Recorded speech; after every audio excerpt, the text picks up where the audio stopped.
สำหรับวันนี้ก็เป็นทักษะการเขียนค่ะทักษะการเขียนที่นักเรียนมักจะเบื่อก็คือในเรื่องการเขียนเรียงความนะคะแล้วก็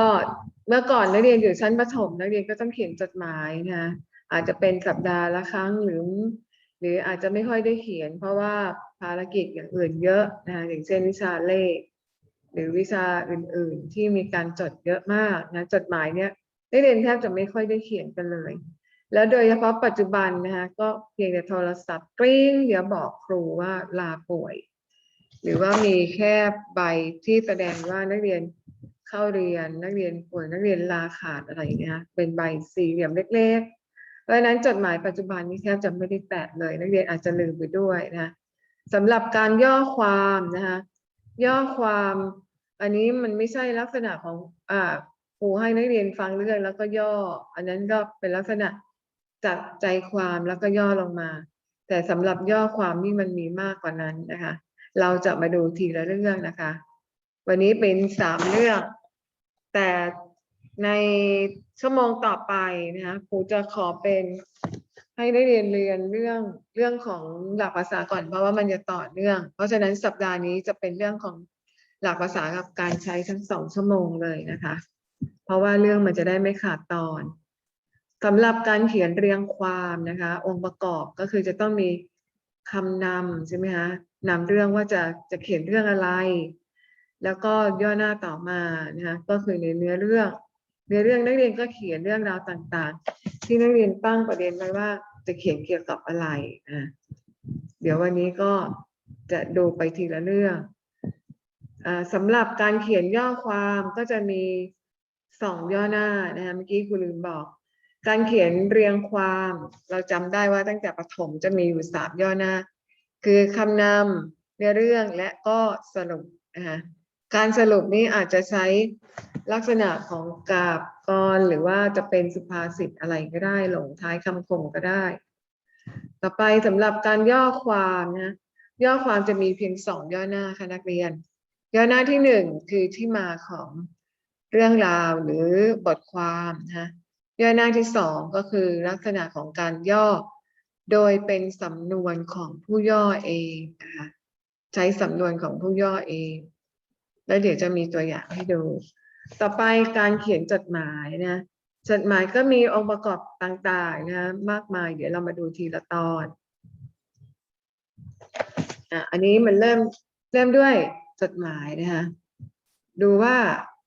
เวลานักเรียนจะสมัครนะคะหรือว่าจะเขียนจดหมายเนี่ยมันจะต้องแต่ตอนนี้สมัครเขาไม่ได้ใช้ใบแบบนี้นะคะอันนี้เรามาดูก่อนว่าการเขียนจดหมายมันจะมีอะไรบ้างนะคะรูปแบบต่อไปมาดูก่อนว่า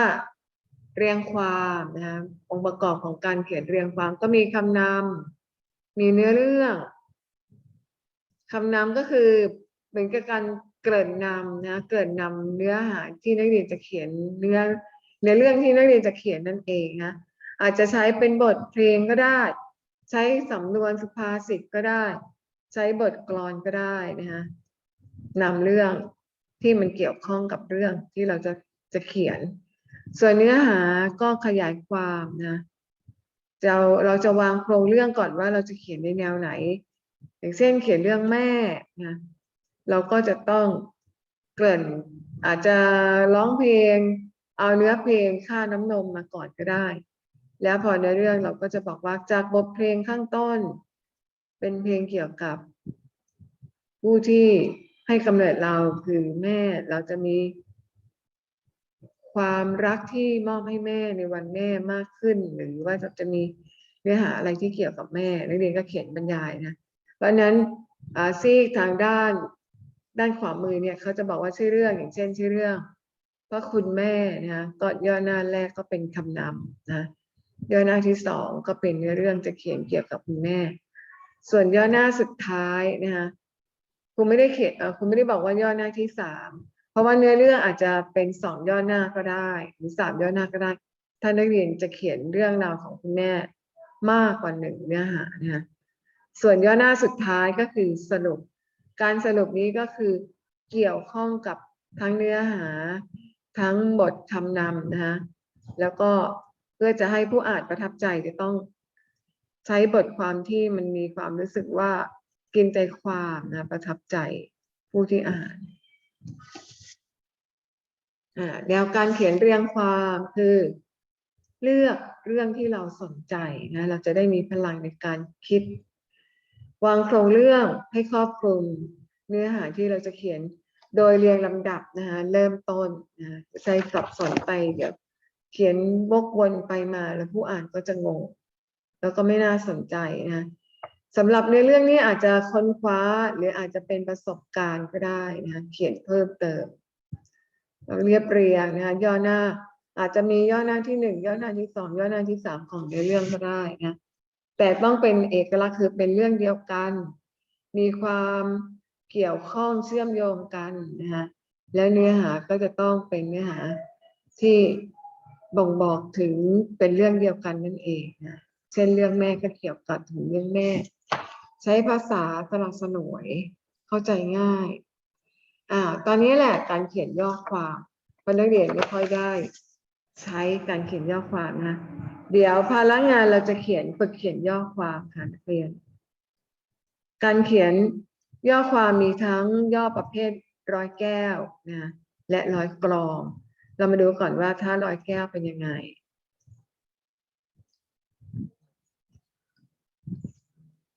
สำหรับการเขียนร้อยแก้วก็จะมีย่อจากหนังสือราชการหนังสือพิมพ์บทความอาจจะเป็นข่าวเป็นนิทานนะพระราชดำรัสโอวาทปาฐกถาแนวการเขียนย่อความก็คือนักเรียนอาจจะอ่านก่อนบทความที่นักเรียนได้มาอ่านให้เข้าใจนะแล้วจับใจความที่สำคัญเพื่อจะนำมาเขียนเป็นสำนวนของเราเองนะนักเรียนอ่านรอบแรกอาจจะงงนะอ่านรอบ2รอบ3อ่านได้หลายๆรอบนะแล้วก็จับใจความสำคัญว่าเรื่องที่อ่านนี่เกี่ยวกับอะไรนะดูหาชื่อเรื่องชื่อผู้แต่งการย่อความนี่จะต้องต่อเนื่องกันให้จบ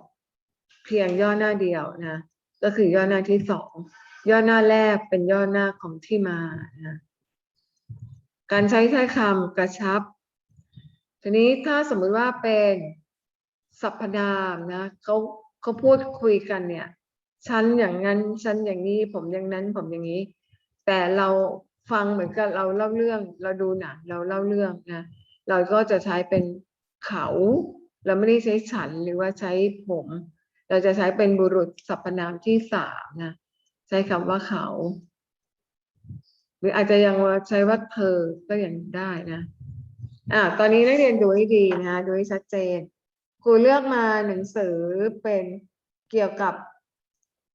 บทความที่เขาเกี่ยวกับเรื่องของสุขภาพนะคะอันนี้บทความ2โรคไขสุขภาพอันนี้บทความจากคอลัมน์นะคอลัมน์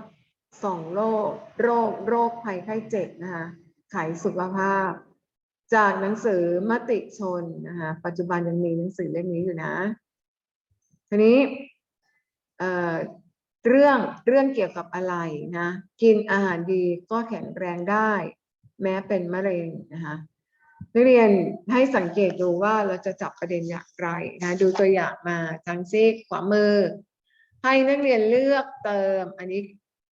อธิบายนักเรียนอาจจะไม่เข้าใจก็มีตัวอย่างให้ดูชัดๆนะคะให้นักเรียนเลือกเติมข้อมูลในช่องว่างให้ถูกต้องนะคะทีนี้การเขียนย่อความเนี่ยอย่างที่ครูบอกว่าย่อหน้าแรกนะคะก็จะมีที่มาของเรื่องอันนี้ก็เป็นบทความใช่ไหมคะแล้วก็บอกว่าย่อบทความเรื่องอะไรเราก็ดูสิคะเรื่องอะไรเรื่อง2โรคไหมไม่ใช่ค่ะอันนี้มันคือคอลัมน์นะคะเพราะฉะนั้นเรื่องก็คือจะเป็นอะไรคะเดี๋ยวครูขอใช้โอ้ยน่ารักมากมาบอกก่อนเลยกินอาหารนี่ตัวนี้นะคะครูขอให้เติมอันนี้หมายเลข1นะก็บอกให้ตรงกันกินอาหารเพื่อจะได้ประหยัดเวลาครูจะได้ไม่ต้องเขียนเยอะมากเพราะว่ายิ่งเขียนแล้วมันจะยิ่งสวยมากเลยค่ะเหมือนเด็กอนุบาลเลยค่ะอย่างนี้นะกินอาหารยาวไปเลยนะอันนี้นะคะ ต่อไปของอะไรคะ ของอะไรเอ่ย ห อั นั น ง นี้ สือ คน พิมพ์ ที่ มติชน เขียนใช่ไหมคะนี่คนที่เขียนอยู่ข้างล่างนี่ คือคุณอรพิน เพราะฉะนั้นก็เป็นอรพินนามสกุลก้องตระกูลชนนี่อรพินครูขอให้เป็นนี่ของตัวนี้นะคะแบบย่อๆเลยนี่นะนักเรียนไม่ใช่เขียนเลข2ลงมานะนักเรียนก็เขียนว่าอรพินก้องตระกูลชนนี้นะคะของอรพินก้องตระกูลชนจากอะไรล่ะเราค้นข้อมูลนี้เราดูมาจากอะไรหนังสือพิมพ์หรือกระทรวงศึกษาธิการคะว่าไงคะเมื่อกี้เสียงหวานๆเสียงหนุ่มหล่อก็ได้จากอะไร หนังสือพิมพ์มติชน ถูก ค่ะ ต้องก็ครูขอเป็นหมายเลข3นะคะเพราะมันเป็นช่องที่3ที่เราจะเติมเนี่ยค่ะลักษณะแบบนี้ค่ะ แล้วทีนี้ในรายละเอียดเนี่ยเขาบอกว่าปัญหาที่ผู้ป่วยมะเร็งพบเป็นประจำก่อนทำการคีโมหรือบำบัดหรือฉายรังสีก็คือร่างกายจะอ่อนแอน้ำหนักลดอย่างต่อเนื่องจนต้องหยุดการรักษาจึงควรสร้างความพร้อมให้ร่างกายโดยการรับประทานอาหารที่มีสารอาหารครบถ้วนโดยเฉพาะกรดอะมิโนจำเป็นและกรดอะมิโนอื่นๆนะทุกชนิดที่เป็นสารตั้งต้นของโปรตีนก็คือต้องกินโปรตีนให้เยอะๆนะสำคัญที่ผู้ป่วยมะเร็งจะต้องการคือผู้ป่วยมะเร็งเนี่ยต้องกินโปรตีนให้เยอะซึ่งโปรตีนที่มีคุณภาพสูงนี้ผู้ป่วยมะเร็งควรรับประทานเพื่อบำรุงร่างกายให้แข็งแรงเช่นอันบูมินนะคะครูอ่านให้ฟังเพราะว่าตัวเลขสำหรับนักเรียนเป็นโปรตีนที่สกัดจากไข่ขาวแสดงว่าไข่แดงก็อันตราย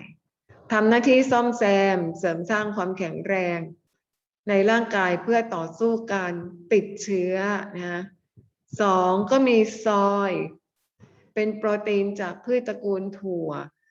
ช่วยลดระดับคอเลสเตอรอลช่วยให้ร่างกายแข็งแรงสดชื่น3ก็มีเวย์นะคะอันนี้เป็นชื่อทางอาหารนะคะโภชนาการเป็นโปรตีนที่สกัดจากนมย่อยง่ายร่างกายนำไปใช้ได้เร็วและช่วยเสริมสร้างความแข็งแรงของกล้ามเนื้อควรรับประทานควบคู่กับวิตามินแร่ธาตุเพื่อช่วยสร้างเม็ดเลือดนะคะและที่สำคัญควรรับประทานอาหารให้ครบทั้ง5 หมู่ปรุงสุกสะอาดโดยเฉพาะอาหารที่มีกากใยสูงเพื่อช่วยในการขับถ่ายจะต้องกินมากๆอย่างเช่นสับปะรดนักเรียนส่วนอาหารที่ผู้ป่วยมะเร็งควรงดเด็ดขาดคืออาหารที่ให้พลังงานสูงเพียงอย่างเดียวนะโดยไม่มีสารอาหารอื่นเช่นน้ำอัดลม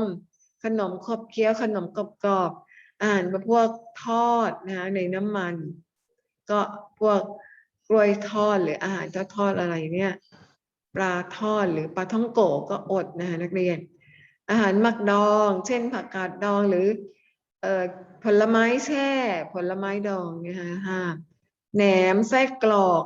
อาหารที่ไม่ควรปรุงสุกๆดิบๆก็ห้ามกินด้วยนะเพราะเสี่ยงต่อการติดเชื้อแบคทีเรียแล้วก็มีพยาธิรวมทั้งเครื่องดื่มแอลกอฮอล์เครื่องดื่มที่เป็นกาแฟทุกชนิดเราต้องดูแลเรื่องอาหารการกินเป็นพิเศษนะเพื่อสุขภาพจะได้แข็งแรงอันนี้คือเนื้อหานะคะเราอ่านไปแล้วสรุปความจริงแล้วเนี่ยคำว่าความว่ามันจะจบตรงนี้ค่ะนักเรียนต่อจากคำว่าจากหนังสือพิมพ์อะไรเงี้ยแล้วก็มีคำว่าความว่าต่อลงไปเลยมันจะต้องอยู่ในที่มาแล้วก็จุดตรงนี้นะคะเพราะฉะนั้นตรงช่วงนี้ความว่าเนี่ยนะครูขอยกไปทางนู้นเลยต่อไปทางนี้เลยนะลูกนี่นะต่อไปจากคำว่าจากหนังสือพิมพ์มติชนเนี่ยค่ะเพราะนั้นย่อหน้าที่เป็นเนื้อเรื่องก็คือเราก็เขียนไปเลยว่าผู้ป่วยมะเร็งควรรับประทานอาหารที่สุกปรุงสะอาดแล้วก็ครบ5 หมู่ควรเว้นอาหารที่มีโปรตีนสูงเช่นโทษทีควรเน้นไม่ใช่ควรเว้น ควรเน้นอาหารที่มีโปรตีนสูงเช่นพืชตระกูลถั่วไข่ดาวเวย์เพื่อเสริมสร้างความแข็งแรงให้ร่างกายนอกจากนี้ควรงดอาหารที่เป็นประเภทหมักดองน้ำอัดลมน้ำอัดลมแอลกอฮอล์กาแฟขนมขบเคี้ยวจบแล้วค่ะนักเรียนเนี่ยนักเรียนสามารถทำให้ครูได้ไหมเอ่ยแล้วก็ส่งมาทางไลน์นะส่งเอามันต้องมีข้อมูลนักเรียนต้องแปะข้อมูลด้วย หรือในกรณีเดี๋ยวเราจะเปิดวันที่15นักเรียนส่งวันที่15ก็ได้เพราะว่านักเรียนจะต้องหาหนังสือมติชนหรือหนังสือพิมพ์ไทยรัฐเดลินิวอะไรก็ได้ที่เกี่ยวกับคอลัมน์นะนักเรียนสามารถเลือกเอาเองได้เลยนะจะเป็นลักษณะอย่างนี้ค่ะอาจจะเป็นเกี่ยวกับคอลัมน์กีฬาครูไม่เอาซุบซิบดาราไม่เอาประเภทนี้นะคะเกี่ยวกับเรื่องสุขภาพเกี่ยวกับเรื่องกีฬาได้นะคอลัมน์ที่มันมีประโยชน์เนี่ยนักเรียนสรุปว่าจากการที่ครูให้ส่งทางไลน์ครูให้ส่งเป็นวันที่15นะเปิดเทอม15พฤศจิกาแน่นอนค่ะ 100%แล้วนักเรียนส่งมาเลยมีข้อมูลด้วยนะคะอย่างเนี้ยใช้กระดาษ A4 ข้อมูล1แผ่นนะติดมาหน้าแรกแล้วก็พอหน้าที่2นักเรียนก็เขียนมาแต่ถ้าข้อมูลนักเรียนอยู่ในหน้าเดียวกันได้ก็ทำหน้าเดียวกันใช้ A4 ย้ำว่าย่อหน้าที่2นะคะคือตรงนี้ให้ตรงกับย่อหน้าแรกความจริงเขาก็ควรจะย่อหน้าให้มากกว่านี้นะประมาณสัก2 เซนนะย่อหน้าเข้าไปแล้วก็เนื้อเรื่องกับย่อหน้าที่มาเนี่ยมันจะตรงกันนะย่อหน้าตรงกันด้วยโอเคไหมถ้าสงสัยถามได้นี่คืองานที่ครูจะให้นักเรียนทำนะเพราะนักเรียนไม่ค่อยได้ทำในเรื่องของอะไรคะการย่อเรื่องก็อันนี้ของอรพินต่อไปจดหมายการเขียนจดหมายนะคะครูไม่ได้ให้นักเรียนเขียนจดหมายเพราะว่าส่วนใหญ่แล้วเรามักจะโทรศัพท์แจ้งกันแต่เราก็จะดูแบบฟอร์มไว้ก่อนนะคะก็การเขียนจดหมายเนี่ยก็จะมีก็คือวันที่คำว่าวันที่เราไม่ต้องเขียนวอมินหันอากาศนอวันทออีทีไม่เอกที่แต่เราจะเขียนอะไรคะเราจะเขียนตัวนี้เลยค่ะ23เราเขียนเลขอาราบิกก็ได้ค่ะอย่างวันนี้ก็2พฤศจิกายน2564นะคำขึ้นต้นให้เหมาะสมกับบุคคลที่นักเรียนจะส่งเช่นถ้านักเรียนส่งให้ครูประจำชั้นก็เรียนคุณครูประจำชั้นมัธยมศึกษาปีที่4/3อาจจะไปส่งให้ครูประจำชั้นครูธัญรัตน์นะคะถ้านักเรียนจะส่งให้คุณแม่ก็กราบเรียนคุณแม่ที่เคารพนะคะเพราะว่าต้องกราบเรียนพ่อแม่เรานะต่อไปถ้านักเรียนจะส่งให้จดหมายถึงพระสงฆ์ก็นมัสการหลวงพ่อชื่ออรพะชื่อของท่านนะคะนมัสการหลวงพ่อชื่ออะไรก็ต่อไปที่เคารพนะต่อไปนี่คำขึ้นต้นต่อไปคำลงท้ายถ้าคนทั่วไปนะอย่างที่นักเรียนได้รับจดหมายของหนังสือเวียนของโรงเรียนเนี่ยครูและลินทิพย์ครูใหญ่เนี่ยจะขอแสดงความนับถือนะคนทั่วไปนะขอแสดงความนับถือนะคะไม่ต้องเคารพนะคะขอแสดงความเคารพก็คือพ่อแม่เราคุณครูก็ได้นะคุณครูก็ขอแสดงความเคารพได้นะด้วยรักและคิดถึงอันนี้ก็คนทั่วไปเช่นเพื่อนนะด้วยรักและคิดถึงต่อไปก็เดี๋ยวแป๊บหนึ่งค่ะการขึ้นต้นนะควรจะใช้ภาษาที่สุภาพอย่างเช่นเราจะขอให้เขาช่วยเหลือก็ขอความอนุเคราะห์นะขอชี้แจงขอเรียนเชิญขอเชิญเนื้อหาต้องถูกต้องนะแล้วก็ชัดเจนภาษาสุภาพเหมาะสมกับบุคคลที่เราจะพูดด้วยโทษทีที่เราจะเขียนถึงอันนี้ก็บอกว่าใช้เลขไทยปัจจุบันนี้สมัยครูเรียนเนี่ย คุณครูก็จะเน้นเลยว่าต้องเป็นเลขไทยนะเป็นเลขไทยมีอยู่ช่วงหนึ่งโรงเรียนเราก็จะเน้นเขียนวันที่เลขไทยเลขไทย แต่ตอนนี้ก็เป็นเลขอาราบิกแล้วค่ะวางเนื้อเรื่องให้ชัดเจน ส่วนใหญ่จะใช้กระดาษสีขาวนะถ้าเขียนไปถึงผู้ใหญ่ นอกจากนักเรียนจะเขียนถึงเพื่อนนักเรียนก็ใช้กระดาษมีลวดลายสีสันได้ ทีนี้จดหมายมันจะมีจดหมายกิจธุระกับจดหมายธุรกิจ แต่ถ้าจดหมายกิจธุระก็คือเรื่องส่วนตัวนะคะกิจธุระกิจธุระนะเรื่องส่วนตัว ก็มาดู แต่ถ้าจดหมายธุรกิจก็คือนักเรียนอาจจะมีจดหมายส่งไปถึงห้างบริษัทร้านค้ากระทรวงอะไรอย่างเงี้ยอันนั้นคือธุรกิจ เรามาดูส่วนที่หนึ่งนะที่อยู่อย่างโรงเรียนแสงอรุณนะแล้วก็อะไรคะถนนเทศบาลสายหนึ่งซอยวัดกัลยาแขวงวัดกัลยาเขตธนบุรีอันนี้ที่อยู่ของผู้ส่งนะต่อไปวันเดือนปีที่ครูบอกอย่างเช่นวันนี้ก็1 พฤศจิกายน 2564ต่อไปส่วนชื่อเรื่องตำแหน่งผู้รับที่มาสิ่งที่ส่งมาด้วยชื่อเรื่องอย่างเช่นนักเรียนอาจจะบอกว่าขอหนังสือเรื่องขอหนังสือเพื่อใช้ห้องสมุดชนบทนะตำแหน่งผู้รับอาจจะเป็นเจ้าหน้าที่หรืออาจจะเป็นผู้อำนวยการอะไรอย่างนี้นักเรียนก็เขียนตำแหน่งของท่านไปสิ่งที่ส่งมาด้วยก็คือสมมติว่ามีนะหนังสือแสดงการตอบรับยินยอมอะไรทำนองนี้เนื้อหาก็ย่อมานะคะส่วนคำลงท้ายถ้าเป็นคนทั่วไปก็ขอแสดงความนับถือที่เมื่อกี้ครูได้พูดไว้สำหรับคำลงท้ายเนี่ยจะตรงกับอันแรกนะจะตรงกับวันที่ก็ได้นะหรือในกรณีสมัยก่อนนี้จะตรงกับที่อยู่ก็ได้นะแต่ปัจจุบันนี้จะตรงกับวันเดือนปีแล้วก็ลงชื่อผู้เขียนจดหมายค่ะ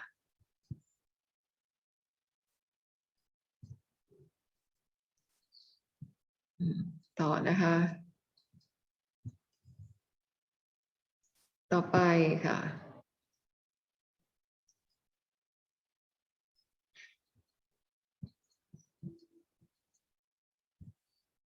ตัวอย่างจดหมายราชการจะต้องเป็นครุฑนะจดหมายราชการกระดาษจะต้องเป็นสีขาวมีครุฑตราครุฑนะที่อยู่ของหน่วยราชการนั้นๆที่ออกของหนังสืออย่างที่อยู่ของแสงอรุณก็โรงเรียนแสงอรุณสถานที่อะไรนะหมายเลขที่ออกก็ปัจจุบันนี้ครูไม่รู้หมายเลขอะไรแล้วนะหมายเลขที่ออกเวลาออกหนังสือเวียนแต่ละฉบับเนี่ยจะมีจำนวนครั้งที่เป็นฉบับที่เท่าไหร่วันเดือนปีชื่อเรื่องตำแหน่งสิ่งที่ส่งมาด้วยเนื้อหาคำลงท้าย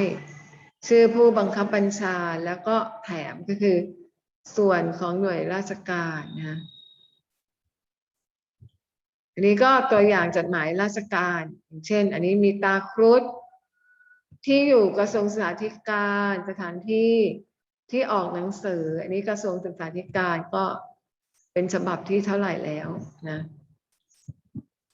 แล้วก็วันเดือนปีนะขอแสดงความนับถือให้ตรงกับวันที่นะแล้วก็ตำแหน่งผู้เขียนจดหมายและนี่สำนักตรงนี้ค่ะ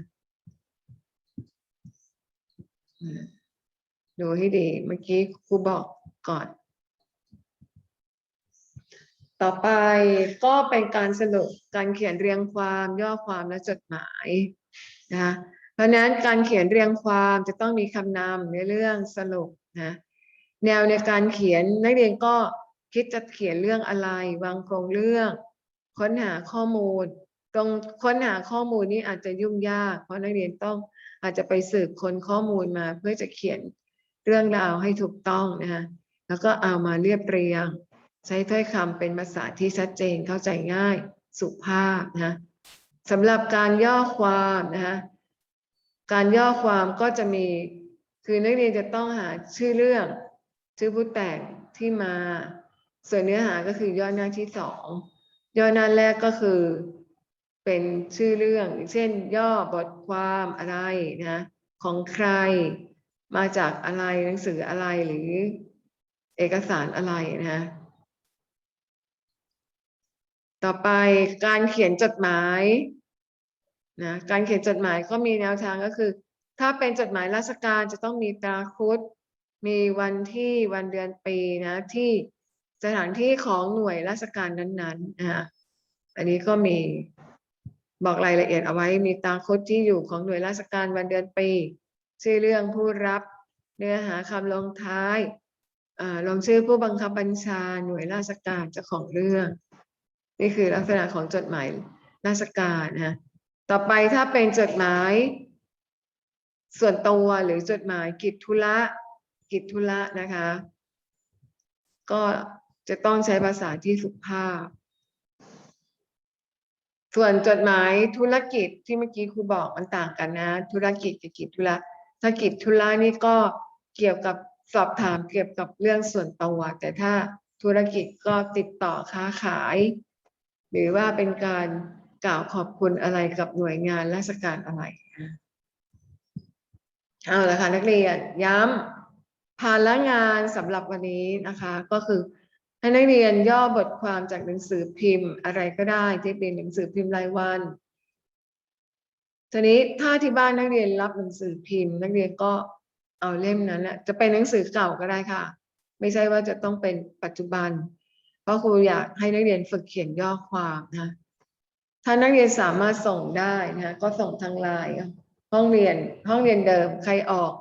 ให้เพื่อนพาเข้าไปใหม่ ส่งพรุ่งนี้นะคะทีนี้ในกรณีนักเรียนก็นำเอาข้อมูลมาให้ครูแปะมาให้ครูด้วยเช่นอันนี้ค่ะย้ำตัวอย่างของเดิมเอาข้อมูลอย่างเช่นนักเรียนเอามาจากหนังสือมติชนหรือไทยรัฐหรือเดลินิวข่าวสดย้ำว่าต้องเป็นเรื่องที่เป็นสาระนะคะไม่เอาซุบซิบลาลาแล้วนักเรียนก็หามาว่าย่อเรื่องอะไรนี่อันเรื่องเกณฑ์อาหารดีก็แข็งแรงนะย่อเรื่องอะไร แล้วก็ของก็คือผู้แต่งแล้วก็จากหนังสืออะไรนะอย่าลืมรับทราบเลยนะคะสำหรับในชั่วโมงที่เป็นวรรณคดีชั่วโมงที่เป็นวรรณคดีสัปดาห์นี้ครูขอสอนเรื่องของ